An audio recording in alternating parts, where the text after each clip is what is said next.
Thank you so much for inviting me here to this exciting conference.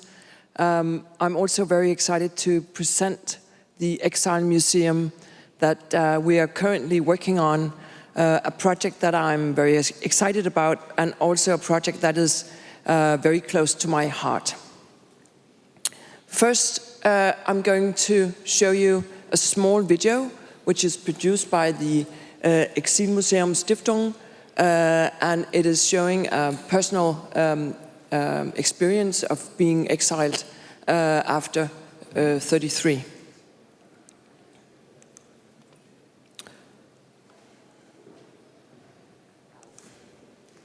Hopefully it's working, I'm not sure.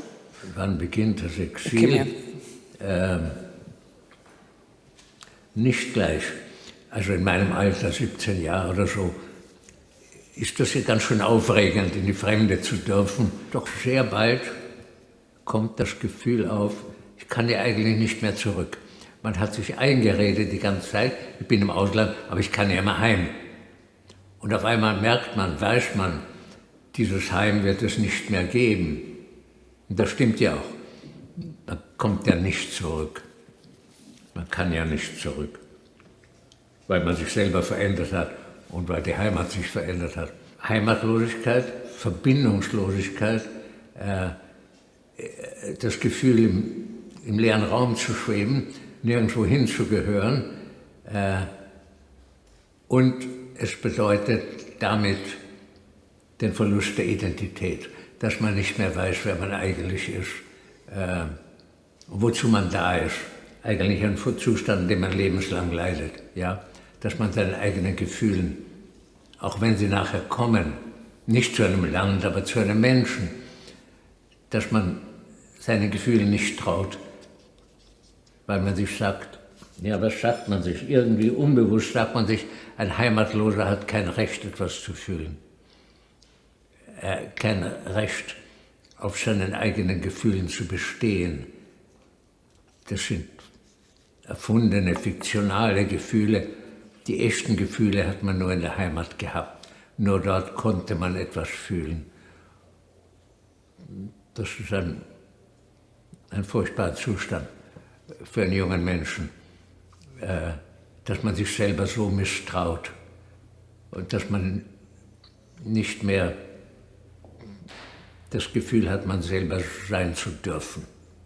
Darauf läuft es am Ende hinaus.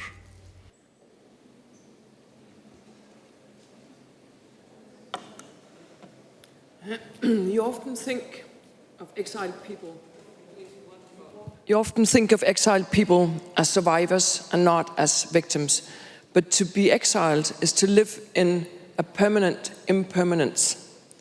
It's a state of being suspended and fluctuating, weightless in thin air, with no direction and no clear horizon. It's to be in between identities, languages and cultures, and it is the dissolving of the known physical and mental space, the space of identity. And it is to lose almost everything that anchors you as a human being and being brought into a state of exposure and fragility. Being attached is part of human identity. We define ourselves with everything that surrounds us, with what and with whom and where we are attached. The complicated construction that surrounds us, consisting of other human beings, our family, our language, our culture, climate and places, landscapes and cities. It's all together creating the woven tapestry of the known that defines us as persons. Usually when I start working with a new project, I would always firstly think of how to find the potential of a specific place, how to enhance the embedded qualities, and how to expose a specific identity. And also to add a little magic and unexpected to any kind of public space that we can find room for, trying to invite more to the party than those that are naturally invited. Working with the Anhalter Bahnhof has been very different. Anhalter Bahnhof has heavy layers of emotion. In the beginning, as the arrival point for the many that came to celebrate the liberal Berlin and the possibilities in the Weimar Republic. And later, the devastating memories of the station as a backdrop to Hitler's propaganda and as the last departure point, the last known place for the many that was deported or forced into exile from Anhalter Bahnhof through the 30s. Anhalter Bahnhof is a very specific place from where people were robbed their identity and sent into the unknown. Anhalter Bahnhof itself is today robbed from its identity. Only a fragment of the entrance building is left, cut out from its original purpose, meaningless, with no traces of the tracks and with no destination. With the new building for the Berlin Exilmuseum, we have in an abstract way tried to relate to this history by interpreting the experience of being exiled and going into the unknown. Firstly, we have created a backdrop to the remaining fragment to pay respect and not to forget the horror that it has been bearing witness to. The building withdraws from the fragment in a curving line that is intersecting the former monumental staircase that was leading from the entrance hall to the tracks and the departure hall on the first floor. Hereby, we're creating an empty, open space between the fragment of the entrance portal and the museum. When entering through the portal, you will cross this empty space that has no clear direction.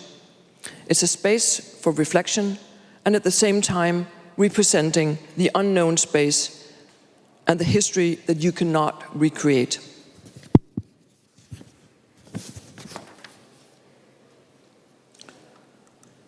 The city pavement continues seamlessly into the building, shaping a double curved surface, a small hill that the visitor will feel as a slightly unstable ground rising towards the entrance of the exhibitions on the upper floors.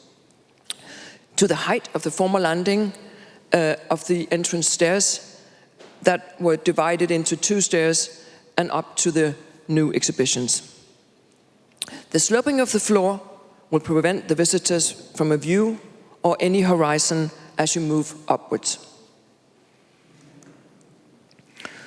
The spatial expression is designed with distorted vaults, out of balance and symmetry without any order, with large continuous spans representing the old-time transit building, the train station, the ferry terminal, the airport or the bus station.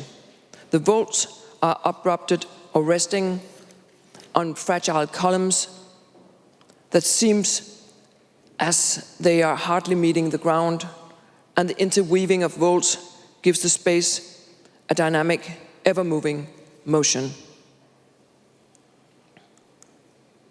The understanding and sensitivity to the tragedy and challenge that exilation means has never been more relevant than today, where nationalism, religious conflicts, wars and civil strife are forcing multitudes into exile all over the world. Every single person represents a story of human life being forced to leave home to save their own lives, resembling the stories that will be told in the Exilmuseum. Stories of personal loss and catastrophe, stories of destruction and loss of culture and knowledge, and also a story of development and achievements, of transferring culture and knowledge to the host countries, and hereby bringing change and development. I can sincerely hope that the building and exhibitions will help to bring a new and necessary understanding of the state of exile then and now. Thank you.